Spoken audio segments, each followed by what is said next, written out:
Facing the "an attempt was made to reference a token that does not exist" error in Windows 11? In this video, I'll show you 4 fixes to resolve this issue.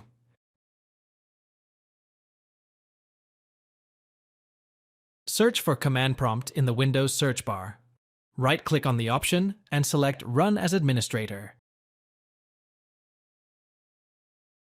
In the elevated command prompt window, type the following commands one by one, and press Enter after each command to execute it.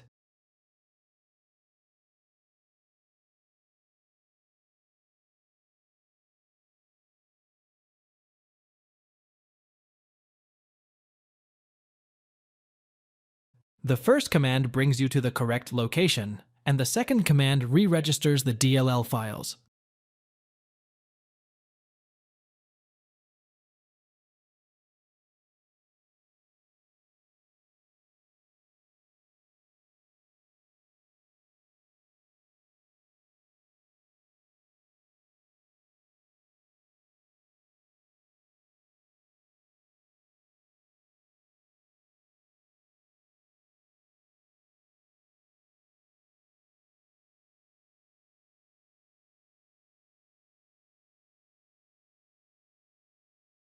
Open Run by pressing Windows and R together from keyboard. Type rs-ui in it and hit Enter key.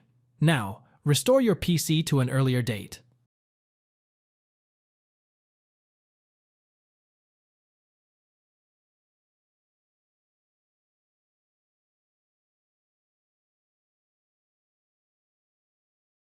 Search Recovery Options in Taskbar Search. Now, click Recovery Options, click on Reset. This PC, select Keep My Files option to retain your files. Follow on-screen instructions to rest your Windows computer. Thanks for watching. If it helps, make sure to hit like and subscribe.